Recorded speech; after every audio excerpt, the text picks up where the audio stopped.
الحمد لله رب العالمين والعاقبة للمتقين ولا عدوان إلا على الظالمين وأشهد أن لا إله إلا الله وحده لا شريك له وأشهد أن سيدنا ونبينا محمدا عبد الله ورسوله وصفيه وخليله وخيرته من خلقه أجمعين.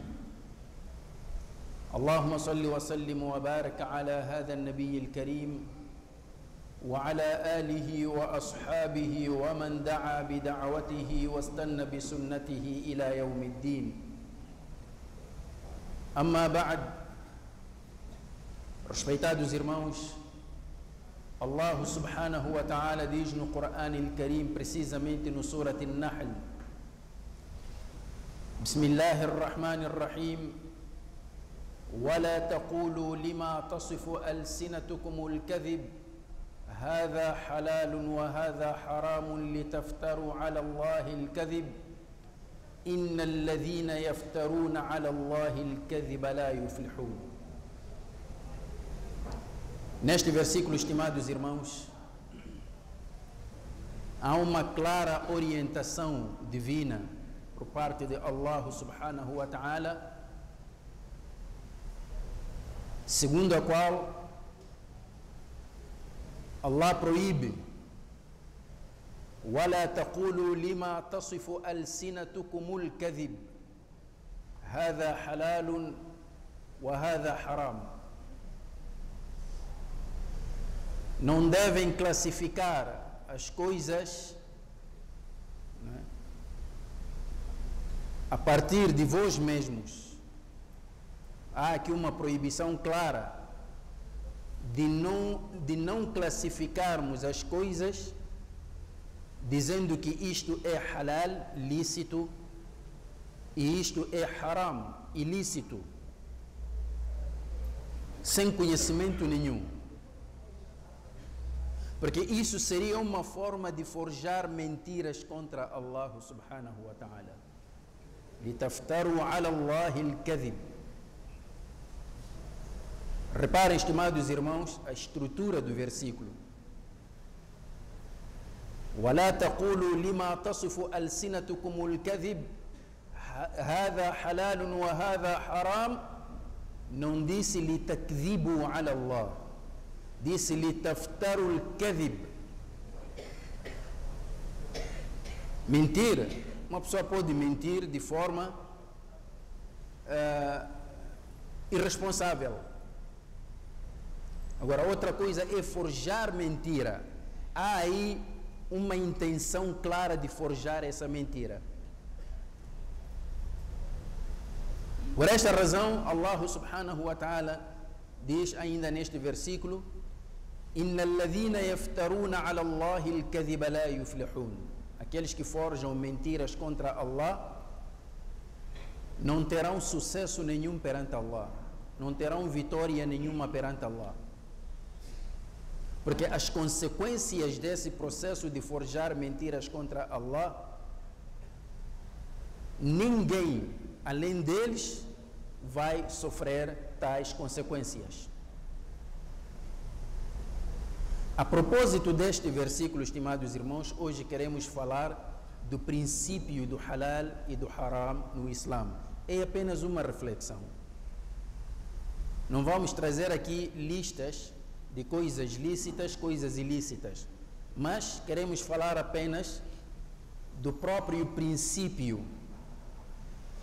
E o princípio do halal e do haram, do lícito e do ilícito no Islã, é um dos princípios sobre os quais assenta toda a estrutura da legislação islâmica, da legislação do Islã.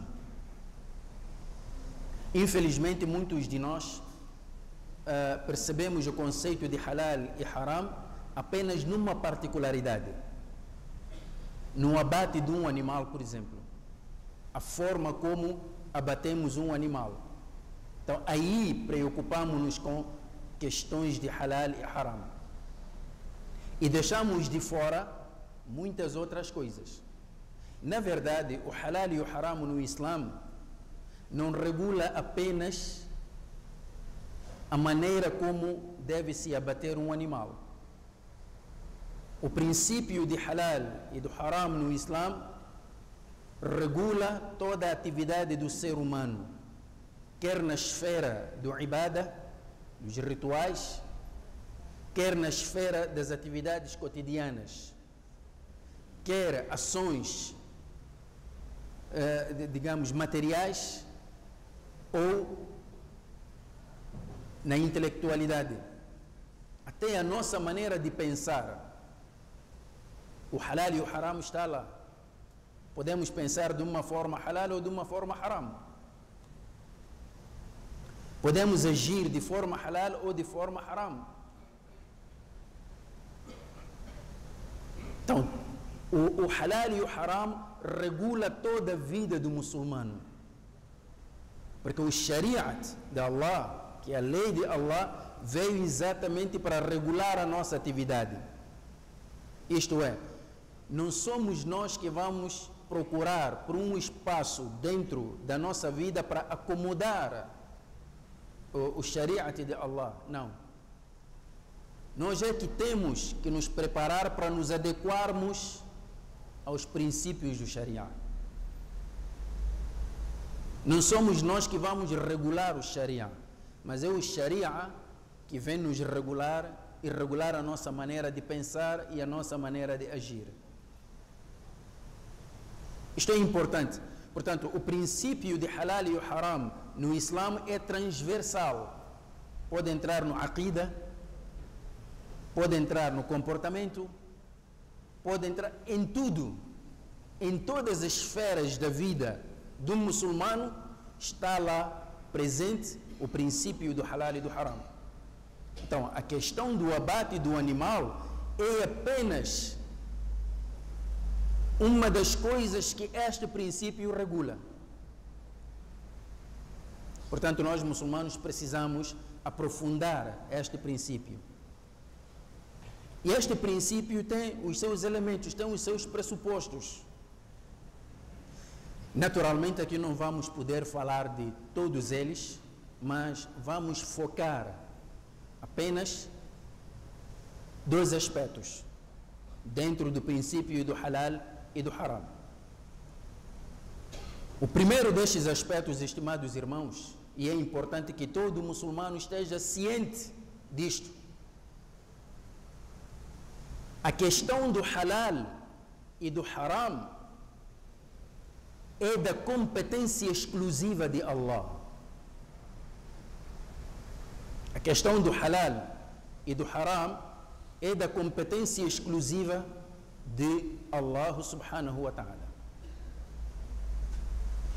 Qualquer criatura, independentemente da sua posição, do seu estatuto, que tentar regular a questão do halal e do haram longe das orientações de Allah, ele estará a usurpar algo que não lhe pertence. Está a usurpar um lugar. Isto é uma competência de Allah subhanahu wa ta'ala. Só Allah é quem nos diz o que é halal, o que é haram. Ninguém mais.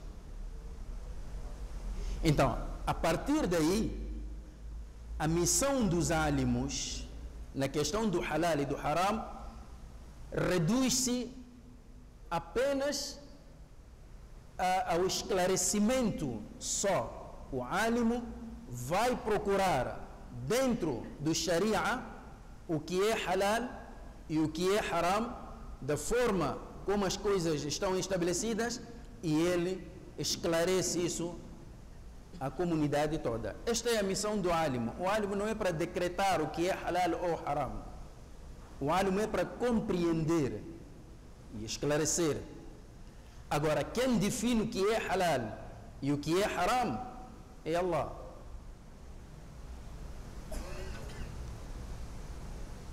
É por esta razão que o Nabi sallallahu alaihi wasallam no hadith diz de forma clara: al-halalu bayyinun wal-haram bayyinun wa baynahuma umurun mushtabihat. O halal está claro. Bayyin está claro ou já foi clarificado. Por quem? Por Allah. Wal haramu bayyinun. E o haram também está claro. Allah já clarificou o que é haram. Entretanto, entre o halal e o haram existe uma região de penumbra, uma região cinzenta. E o hadith diz: وَبَيْنَهُمَا أُمُورٌ مُشْتَبِهَاتٌ.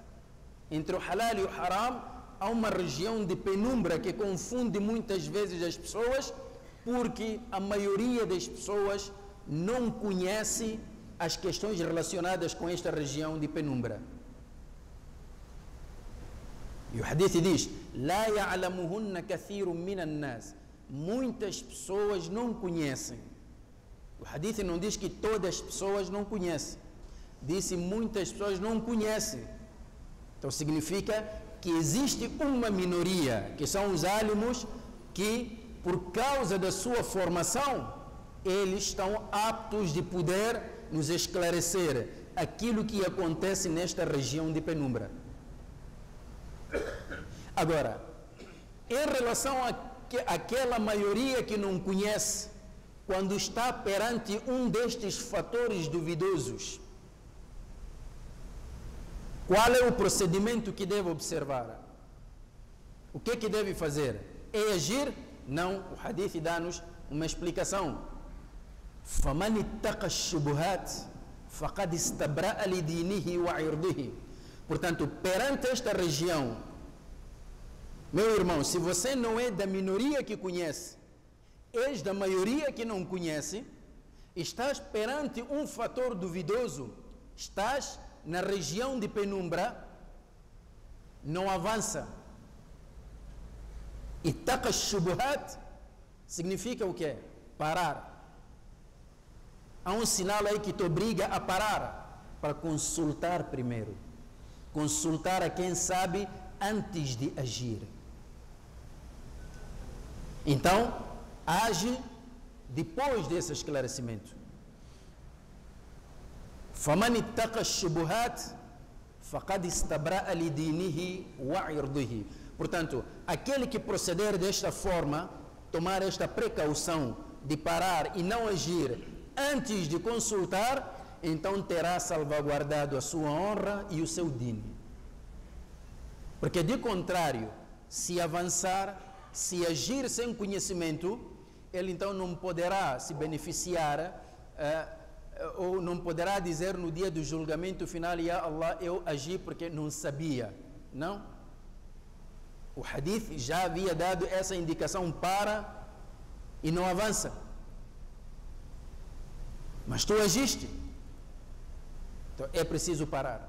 Portanto, a questão do halal e do haram é da competência exclusiva de Allah. É por esta razão que encontramos os grandes alimos, como é o caso de Imam Malik, Imam Ahmad ibn Hanbal, Imam Abu Hanifa e mais outros. Naqueles tempos, quando alguém fizesse uma pergunta e eles não tinham total certeza da posição do Islã em relação à questão que era colocada, eles simplesmente diziam que: olha, mas eu não gosto, não me sinto confortável, acho que não é bom. Até que certa vez alguém perguntou ao Imam Abu Hanifa: Ya Imam, por que não dizes diretamente que se é halal ou haram? Ele disse: e o que eu vou fazer com a advertência de Allah no Surat An-Nahl: وَلَا تَقُولُوا لِمَا تَصِفُ أَلْسِنَتُكُمُ الْكَذِبِ هَذَا حَلَالٌ وَهَذَا حَرَامٌ لِتَفْتَرُوا عَلَى اللَّهِ الْكَذِبِ إِنَّ الَّذِينَ يَفْتَرُونَ عَلَى اللَّهِ الْكَذِبَ لَا يُفْلِحُونَ. O que eu vou fazer com este versículo? Não classifiquem as coisas dizendo que isto é halal, isto é haram, forjando mentiras contra Allah. Porque quem assim procede, quem forja mentiras contra Allah, então não terá sucesso nenhum. Eles só diziam que isto é haram se tivessem certeza total. E o haram, Allah é quem define. O Nabi alayhi salatu wassalam também, dentro daquilo que Allah subhanahu wa ta'ala permitiu, ele também pode definir. Porque assim Allah mandatou o Nabi alayhi salatu wassalam. Daí que às vezes podemos encontrar certas coisas que o hadith diz que são haram, mas que aparentemente não encontramos no Coran. E a pessoa pensa assim, bom, mas o Coran não diz nada, por que eu vou deixar de fazer? Não, se o Nabi alayhi salatu wassalam disse para não fazer, não faça. Por quê? Qual é o dispositivo legal a partir do Coran que confere ao Nabi alayhi salatu wassalam essa autoridade? Encontramos no Surat Al-Hashr. وَمَا آتَاكُمُ الرَّسُولُ فَخُذُوهُ وَمَا نَهَاكُمْ عَنْهُ فَانْتَهُوا. Aquilo que o mensageiro vos dar, levem, e aquilo que vos proibir, abstenham-vos. É só afastar-se. Então, estimados irmãos, este era o primeiro fator, o primeiro aspecto. A questão do halal e do haram é de exclusiva competência de Allah subhanahu wa ta'ala. Portanto, nós temos que ter muito cuidado. Antes de rotular algo de ser haram ou halal, temos que ter cuidado e temos que estar cientes de que realmente temos uma base legal a partir do Coran e a partir do Sunnah que nos permite fazer isso. Portanto, a questão do halal e do haram não pode ser algo que depende do nosso paladar. Não. Assim, rapidamente, entramos já para o segundo aspecto. Respeitados irmãos, o segundo aspecto, no princípio de halal e haram no Islã, está plasmado no versículo do Surat Al-Baqarah, onde Allah subhanahu wa ta'ala diz: Bismillahirrahmanirrahim, Huwa alladhi khalaqa lakum ma fil ardi jami'a. Foi Ele quem criou para vós tudo quanto existe nos céus e na terra. Com base neste versículo, os álimos chegaram à seguinte conclusão: que a natureza de todas as coisas, a origem e a natureza de todas as coisas é a licitude. Tudo que Allah subhanahu wa ta'ala criou neste mundo é halal, porque criou para o ser humano. Huwa alladhi khalaqa lakum, foi Ele quem criou para vós.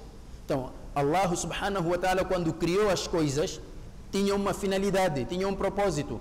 Criou para o bem-estar do ser humano, criou para o homem usufruir daquilo que Allah criou. Portanto, seria tamanha insensatez dizer assim que Allah criou tudo para o ser humano, mas tudo isso é haram. Isso não tem lógica, não tem nexo.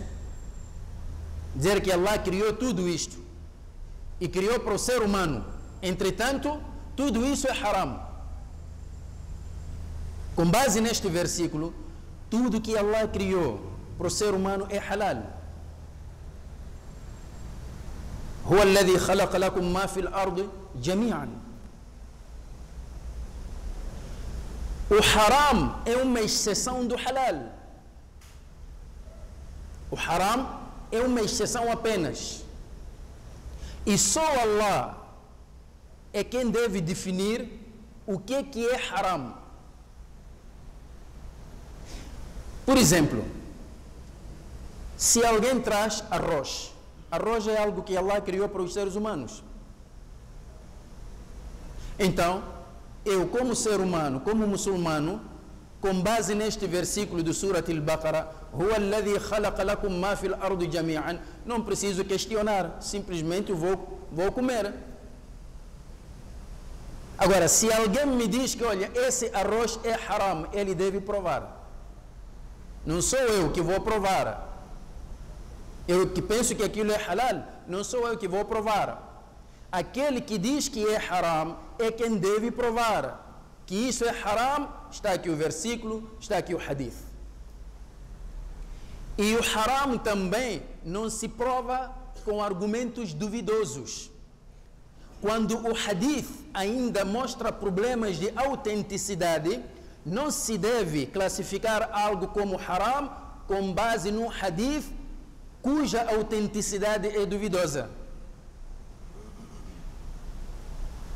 Estimados irmãos, prestem atenção, porque nós temos aquele hábito de dizer que, olha, isto é haram. Perguntamos à pessoa, por que é haram? Diz que, olha, no tempo do meu avô, eles não faziam isso. O teu avô não é prova nenhuma.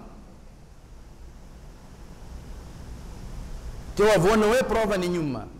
Argumento aqui é Coran e Sunna. E outras fontes que o Sharia reconhece. Este princípio é importante. Reparem, estimados irmãos, que enquanto que nas coisas que Allah criou para o ser humano, a natureza das coisas é a licitude, no ibada já é o oposto. No ibada, tudo é haram. Só torna-se ibada legal aquilo que Allah, mediante um versículo, mediante um hadith, autorizou. Quer dizer, no ibada, quer dizer, nas outras coisas fora do ibada, fora da adoração, nós podemos fazer. Só paramos de fazer quando temos prova clara de que aquilo é haram. Enquanto que no ibada não podemos fazer. Só mediante uma prova que nos diz de que tal ato é legal. Vou dar um exemplo. No passado, o Nabi sallallahu alaihi wasallam, neste mês de Rajab, foi levado naquela viagem noturna, aquela ascensão do Nabi alaihi salatu wassalam, de Meca para Jerusalém e de Jerusalém para o céu. Ele veio, aquilo foi um grande marco na história do Islã. Entretanto, hoje já temos ideias ou ensinamentos de algumas pessoas que dizem que, olha, quando chega este mês, há um dua específico que a pessoa deve fazer. E colocam isso como um dever e uma obrigação do din. Então, aí perguntamos, irmão, se isto é ibada, então traga-nos as provas que confirmam que este ato é ibada. Caso contrário, estás a forjar mentiras contra Allah, seu mensageiro. Estimados irmãos, ibada não é porque nos conforta, é aquilo que Allah definiu, porque ninguém pode definir a maneira de agradar a Allah. Allah define a maneira como quer ser servido, como quer ser obedecido e adorado. Ele mesmo define. Senão, o envio dos mensageiros seria irrelevante se cada um pudesse criar o seu próprio sistema de ibada. E nós, infelizmente, no Islã temos muito dessas coisas. E as pessoas mostram relutância em abandonar esse tipo de coisas. E às vezes até criamos guerras entre nós. Esta é a diferença, estimados irmãos. Temos que ter muito cuidado. O perigo de nós não obedecermos estes dispositivos todos, estas orientações todas, qual é? Acabamos cometendo shirk. Shirk. Associar a Allah, atribuir a Allah parceiros, colocar criaturas ao nível do Criador. Isso aqui é shirk. Como assim? Estimados irmãos, quando veio um dos companheiros do Nabi alaihi salatu wassalam, antes de abraçar o Islã, o filho do homem mais generoso na cultura árabe, Hatim al-Ta'i, foi o homem mais generoso na cultura árabe. Até hoje ele é tido como uma referência em matéria de generosidade, antes do advento do Islã. Então este homem morreu antes do advento do Islã, mas o filho dele, Adi ibn Hatim, que tinha fugido e abraçou o cristianismo, então voltou, através da persuasão da sua irmã, voltou e foi para Medina entregar-se ao Nabi alaihi salatu wassalam. No preciso momento que Adi ibn Hatim está a entrar na casa do Nabi alaihi salatu wassalam, o Nabi estava a ler Surat al-Tawbah. E em que versículo? O versículo que diz: اتخذوا أحبارهم ورهبانهم أربابا من دون الله والمسيح ابن مريم وما أمروا إلا ليعبدوا إلها واحدا لا إله إلا هو سبحانه عما يشركون. اتخذوا, eles tomaram أحبارهم ورهبانهم, tomaram seus monges, padres, pastores, tomaram essas pessoas por deuses, juntamente com Allah, incluindo o próprio Isa, filho de Maryam. Eles tomaram esses aí como deuses. Adi ibn Hatim, quando viu isto, disse: Ya Rasulallah, Wallahi ma abaduhum. Juro por Allah que eles nunca adoraram essas pessoas. Adi ibn Hatim pensou que o versículo queria dizer que os cristãos vão perante o padre, então inclinam-se em genuflexão, prostração. Diz que não é isso. Eles nunca adoraram. Nabi alayhi salatu wassalam disse sim. Innahum lam yakunu ya'budunahum. Eles não adoravam seus monges, seus padres, seus pastores. Mas o que é que eles faziam? Kanu idha ahallu lahum shay'an istahalluh wa idha harramu alayhim shay'an harramuh.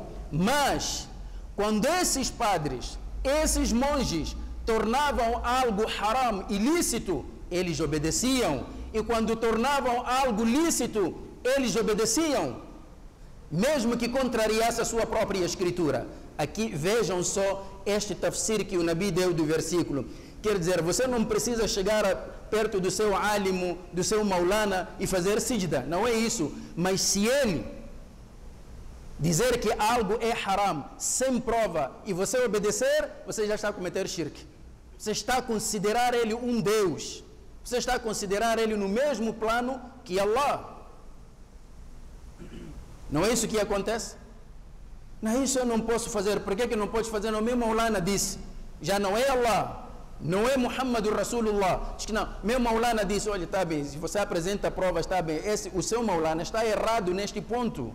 A prova está aqui no Coran. Diz que não, eu prefiro seguir o meu Maulana.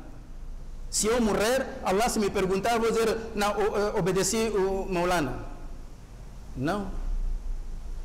É por esta razão que quando as pessoas iam perguntar a Abdullah ibn Umar sobre questões de halal e haram, ele dizia assim: La taj'alu dhuhurana jusuran ila jahannam. Não façam das nossas costas pontes para o inferno. Às vezes há pessoas que insistem: Sheikh, eu queria fazer este tipo de negócio assim, assim, assim. É halal? Você diz que não, é haram. Ele muda. Diz que não, mas eu realmente investi neste negócio e alguém estava a dizer que é haram. Mas eu acho que é halal. Não é verdade, Maulana? Quer dizer, você está a colocar a resposta na boca de Maulana. Já viram, estimados irmãos? Temos que ter cuidado. Como é que você constrói sua casa? Estás livre.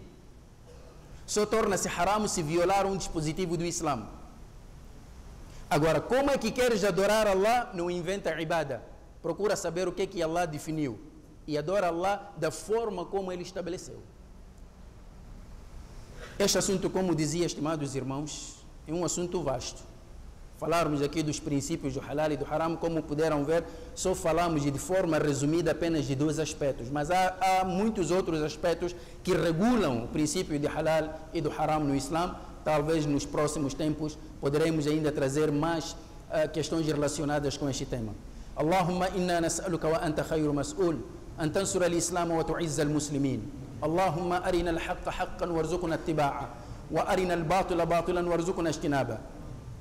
اللهم إنك تعلم أننا فقراء فأغننا بالفقر إليك ولا تفقرنا بالاستغناء عنك يا رب العالمين. ربنا تقبل منا إنك أنت السميع العليم وتب علينا إنك أنت التواب الرحيم. اللهم أعز الإسلام والمسلمين وأذل الشرك والمشركين وانصر جيوش الموحدين في كل مكان يا رب العالمين. وارض اللهم عن الأربعة الخلفاء الراشدين الحنفاء أبي بكر وعمر وعثمان وعلي عليهم سحائب رضوان الله وعلى سائر الصحابة أجمعين. عباد الله، إن الله يأمر بالعدل والإحسان وإيتاء ذي القربى وينهى عن الفحشاء والمنكر والبغي يعظكم لعلكم تذكرون. قوموا إلى صلاتكم يرحمكم الله وأقم الصلاة.